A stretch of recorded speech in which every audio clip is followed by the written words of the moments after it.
Good morning भैया one सुप्रभात। आज हम लोग क्लास 10 में मैथमेटिक्स में कोऑर्डिनेट ज्योमेट्री का पीरियड 1 में है।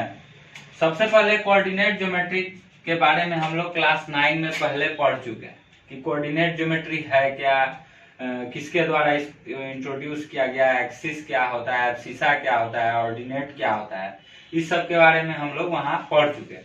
तो वो आप रिकॉल होगा ही, आपके दिमाग में होगा। यहाँ हम लोग को जो पढ़ना है उससे पहले हम लोग डेफिनेशन को एक बार रिकॉल करते हैं। तो the definition of coordinate geometry is the branch of mathematics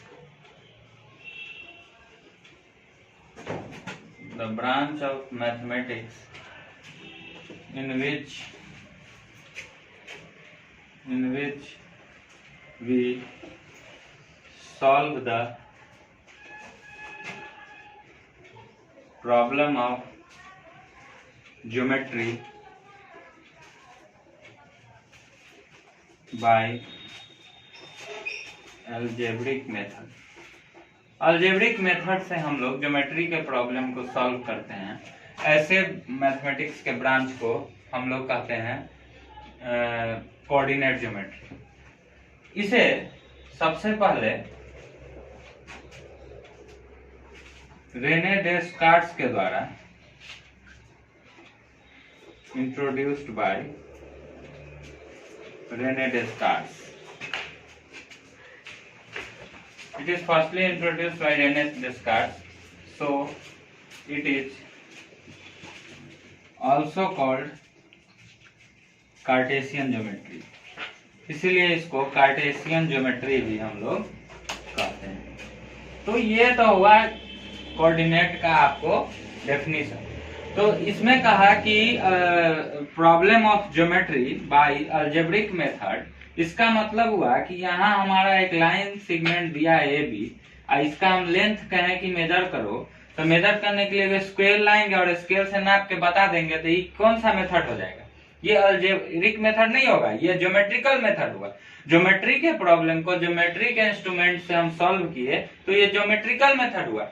but in the definition of coordinate geometry we have to see here the problem of geometry is solved by algebraic method, and the algebraic method is described by René Descartes in Cartesian geometry or in coordinate geometry. This is as यहाँ उन्होंने क्या किया कि एक coordinate system develop किया। जो आप जानते हैं ये एक्स एक्सिस होता है, ये वाई एक्सिस होता है, इसे एक्स डैश कहते हैं, इसे वाई डैश कहते हैं, ये ओ पॉइंट, और ये यहाँ से इतनी दूरी पे है, ये यहाँ से x1 मान लिया कि है, यहाँ से y1 है, ठीक है, और यहाँ से b जो है, फिर यहाँ से यहाँ है, ये दूरी y2 है और ये दूरी x2 है, और इसको हम यहाँ से मिला देते हैं तो यहाँ हमको एक राइट ट्रायंगल मिल जाता है। अब हमको AB का लेंथ निकालना हमारा टारगेट है। इसको हम मान लेंगे C, इसको मान लेंगे D, इसको मान लेंगे E।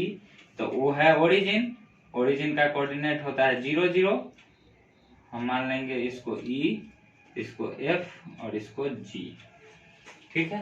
अब हमारा कोऑर्डिनेट A का क्या हो जाएगा? A का कोऑर्डिनेट हो जाएगा x1 और y1, ये ऑर्डर पेयर होता है, सब 9 में पढ़ाया गया। B का कोऑर्डिनेट हो जाएगा x2 y2। हमारा टारगेट है AB का लेंथ निकालना। तो AB का लेंथ निकालने के लिए हम लोग क्या करेंगे, सो हम लोग देखते हैं।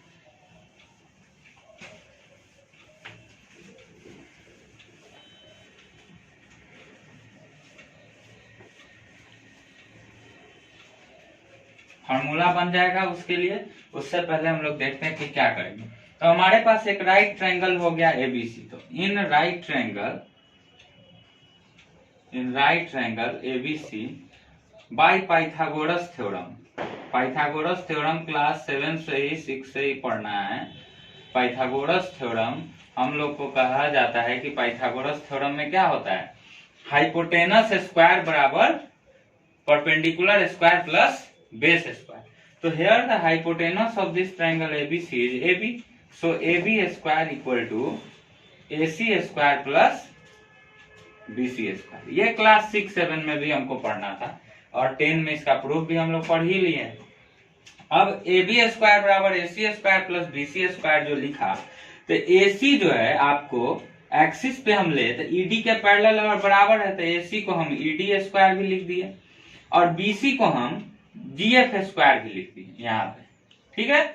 और ईडी को हम लिख सकते हैं ओडी माइनस ओई, ये दूरी हमको निकालना है तो पूरे में से इतना घटा दें, तो ओडी माइनस ओई का होल स्क्वायर प्लस, और जीएफ को हम लिख सकते हैं जीओ माइनस एफओ, ये दूरी निकालने के लिए पूरे में से इतना घटा दिए, तो यहाँ हम लोग लिख दिए, यहाँ हम लोग लिखे इसको जीओ माइनस एफओ का होल स्क्वायर। ये आपका हो गया ओडी का वैल्यू हो गया आपका x2 माइनस ओई का वैल्यू हो गया x1 का होल स्क्वायर प्लस जीओ का वैल्यू हो गया y2 और एफओ का वैल्यू हो गया y1 इसका होल स्क्वायर। ये निकल गया आपको ए बी स्क्वायर का वैल्यू।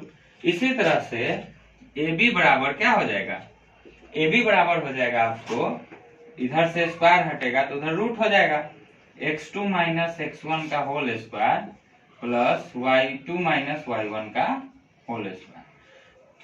अब x2 माइनस x1 करें चाहे x1 माइनस x2 करें, दोनों केस में हमको स्क्वायर करना है और निगेटिव और पॉजिटिव दोनों का स्क्वायर पॉजिटिव होता है, सो हम इसको ऐसे भी लिख सकते हैं A B equal to x1 minus x2 का whole square plus y1 minus y2 का होल स्क्वायर। ये दोनों सही है, दोनों केस में आपको आंसर सेम ही आने वाला है, डिफर नहीं करेगा, इसलिए दोनों का यूज आप कर सकते हैं।